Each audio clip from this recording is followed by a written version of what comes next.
What's up everyone, Kai-Fi here, back with another video. And today I'm going to be covering what I see as one of the most important tools in Photoshop, the selection tools. So the selection tools allow you to select certain parts of a picture, certain objects in that picture, and allow you to manipulate them or edit them directly instead of having to try to edit certain parts without affecting other parts.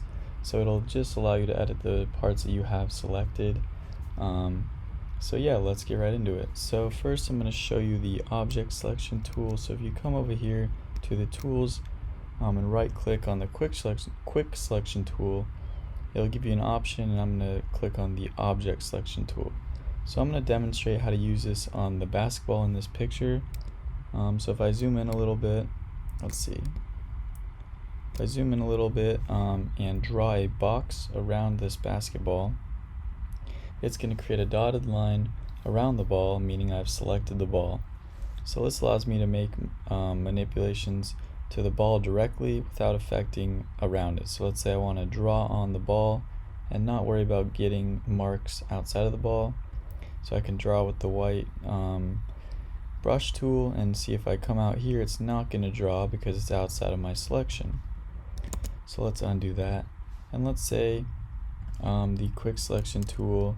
So you can push Command D to deselect your object. So let's say I try to select an object and it doesn't quite select what I want it to select. So that's where I can use the quick selection tool and switch it to this plus. So that means I want to select more than I have selected, and I can drag around, as you can see, spreading the dotted line. And then if I want to undo or take away any selections I've made, I'll go to this minus sign and then drag over the line I want to take away, and as you can see, it will form to the object using color to distinguish between the background and the object I want to select. So as I showed you already, you can draw on this layer. You can also move it. So let's say I want to cut out a piece of one picture and move it to another picture. So I'm going to go up here and select the move tool, and then I'm going to click on the object I want to move and drag it up and plop it down. So as you can see, I cut out this picture of the ball and moved it to this new image, and it's still going to be here selected. Nothing changes in this picture, but now I can edit the ball here and do what I like with it. Let's say I want to make it bigger. I can free transform it by pushing Command T, and let's change it to 200% so it makes it a lot bigger. So as you can see, the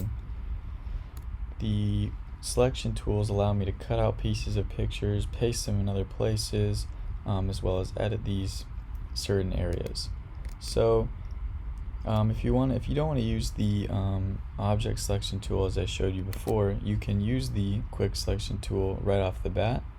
So let's just start selecting, and look, it already selects this ball right away because it sees that the orange brown color of the ball is a lot different from the dark background, and it makes an assumption that this is what I want to select. If you want to get really accurate selections, there are other methods, as I'm going to show you right now. So if we go up here to select and go to select and mask, so it's going to create everything red except where I'm selecting, and then if I come over here and click on the brush tool, so I have the plus selected, I can draw where I want selected. So as you can see, where I'm taking away the red is where it's going to be selected. So it's going to be selected a little more around the ball, but this is an easier way to get very accurate selections if you zoom in and make very precise drawings of where you want to select. So as you can see, like, I can get it right against the ball if I wanted to, and then when I push OK, we can see that this selection is exactly where I drew. So that's perfect for creating very precise selections, which in many cases you might need to if you want your selections to look professional or your cutouts to look professional and not have little remnants of the background selected or stuck to them. And then one last tip, so let's push Command D to deselect it. So let's select this ball, and one last tip is going up to select and pushing inverse. So that's going to select everything other than what you have selected. So now if we go to the draw tool and draw. We can draw everywhere except on the ball. So that's good if you want to fill in a background around an object and not worry about accidentally coloring on the object or making marks on that object. So let's just undo that, Command D.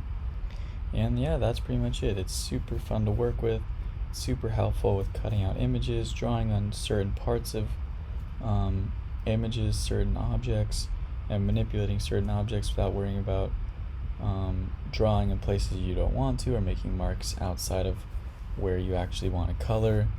And it allows for a lot of flexibility, and just it'll improve your workflow. As I said, I use this tool almost every time I use Photoshop. I love it, and it's a real time saver. It's a real it'll definitely put your Photoshop skills to the next level. Thank you so much. I hope this tutorial taught you something. Please remember to like and subscribe and look for future videos. Thank you.